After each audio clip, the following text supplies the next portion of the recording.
Bayangkan, kamu hidup di masa kini, tapi tiba-tiba tersambar petir dan terlempar ke masa kelaparan puluhan tahun lalu. Itulah yang dialami Ardan. Saat warga hampir mati kelaparan, ia muncul dengan sistem pangan pintar, alat yang bisa mengubah singkong busuk jadi roti hangat, air keruh jadi minuman bersih. Desa terselamatkan.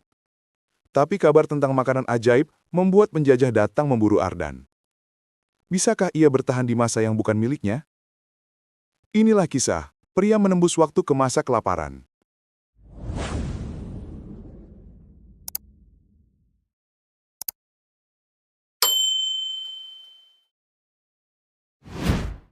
Malam itu Yogyakarta diguyur hujan deras. Langit diselimuti awan tebal. Di sebuah rumah kecil yang sekaligus menjadi laboratorium, Ardan, 28, mengetik cepat di depan layar holografik. Ia baru saja menyelesaikan proyek terbesarnya, Time Pulse Engine, mesin perjalanan waktu mini yang ia rancang diam-diam selama 3 tahun, disambungkan dengan sistem pangan pintar. AI yang dapat mengubah bahan baku apapun menjadi makanan layak. Namun listrik PLN malam itu berulang kali padam. Ketika Ardan menekan tombol aktivasi terakhir, brak! Petir menyambar atap laboratorium. Cahaya putih menyilaukan memenuhi ruangan. Ardan bahkan tidak sempat berteriak. Saat sadar, Ardan tergeletak di antara tanah kering yang retak. Udara panas menyengat kulit. Ia meraba tas kecil di pinggangnya. Mesin waktu dan sistem pangan masih utuh. Ia bangkit dan melihat pemandangan memilukan. Sungai kering, ladang mati, asap tipis dari tungku-tungku kosong. Anak-anak kurus duduk lemas. Wanita-wanita menimbang bayi yang menangis tanpa suara. Pria-pria menunduk dalam keputusasaan. Ardan hampir tidak percaya apa yang ia lihat. Seorang gadis muda, rambutnya kusut, wajahnya pucat, memandangnya waspada. Laras, 23. Mas, dari mana? Pakaianmu kok aneh begitu? Ardan menelan ludah. Aku tersesat. Ia baru sadar ketika melihat kalender lusuh di dinding rumah bambu. Ia berada puluhan tahun ke masa lalu, masa kelaparan hebat sebelum Indonesia merdeka. Ardan mengikuti Laras ke desa kecil bernama Desa Kembang Jati. Di sana, kepala desa menjelaskan kondisi mereka. Hasil panen gagal total karena musim kering panjang. Pajak pangan dari penjajah meningkat, wabah penyakit mulai menyebar. Bantuan dari kota tidak pernah datang. Ardan diam, namun pikirannya berjalan cepat. Sistem pangan pintar harusnya bisa membantu mereka, setidaknya sementara. Di tepi sungai kering, Ardan memasang panel surya kecil. Ketika alat itu menyala dan mengeluarkan dengungan halus, warga mulai berkumpul, bingung dan takut. Ia memasukkan segenggam singkong busuk ke dalam mesin. Beberapa menit kemudian, roti hangat keluar dari alat itu. Aromanya lembut dan manis. Anak-anak menatap dengan mata membesar. Laras ketup mulutnya tidak percaya. Mas, ini ajaib. Keesokan harinya, warga membawa daun liar, air sumur keruh, beras pecah kulit, sisa jagung yang nyaris busuk, bahkan batang pisang muda. Semuanya berubah menjadi makanan bergizi. Dari desa yang putus asa, Desa Kembang Jati mendadak hidup kembali. Namun kabar itu menyebar terlalu cepat. Para penjajah Belanda yang mengontrol wilayah itu merasa curiga dengan desa yang tiba-tiba tidak kelaparan. Seorang mata-mata mengintai dari kejauhan melihat Ardan mengoperasikan alat itu.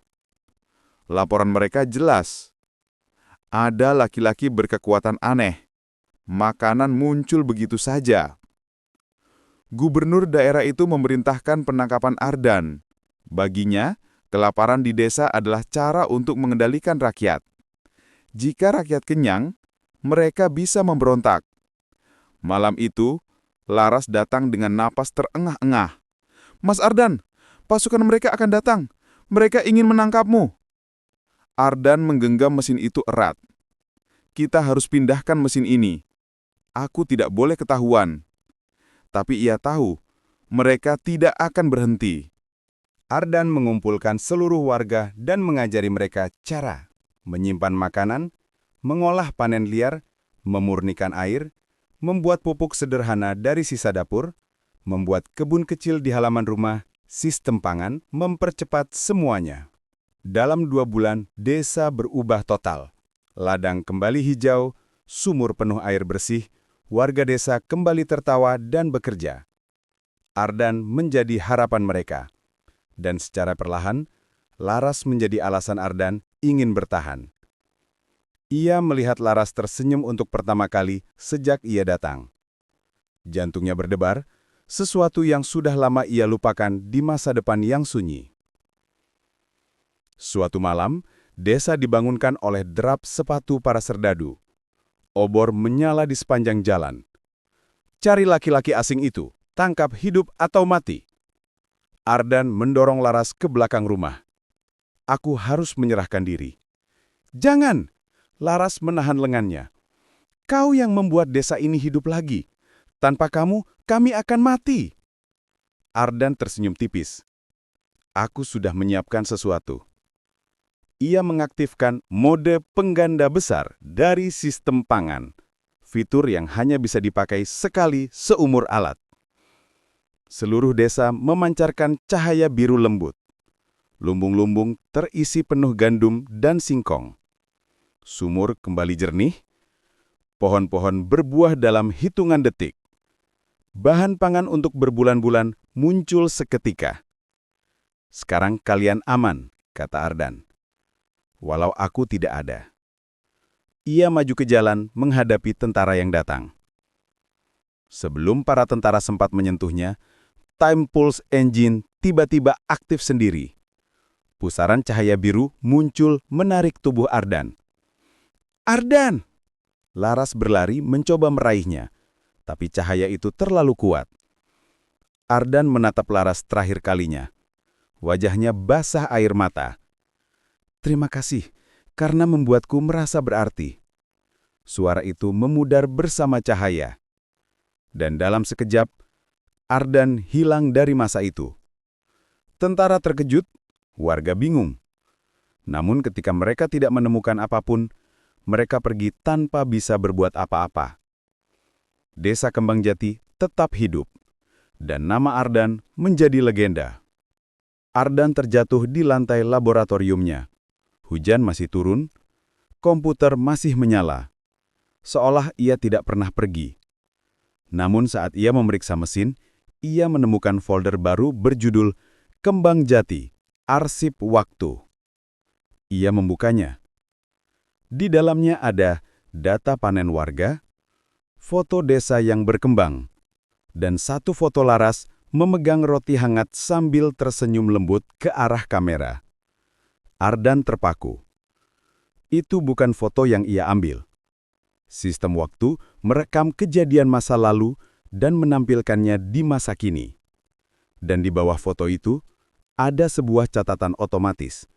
Perubahan waktu berhasil. Desa bertahan. Ardan menyandarkan kepala pada kursinya. Ia menyelamatkan masa lalu, tapi bagian hatinya masih tertinggal di sana. Suatu malam saat ia duduk sendirian, mesin waktu berbunyi pelan. Di layar muncul pesan yang tidak pernah ia buat. "Ardan, kalau kau membaca ini, kami baik-baik saja. Desa subur, warga hidup, dan aku menunggu." Dari Laras. Ardan terdiam lama. Ia tahu mesin itu masih bisa dipakai sekali lagi, dan ia tahu kemana ia akan pergi.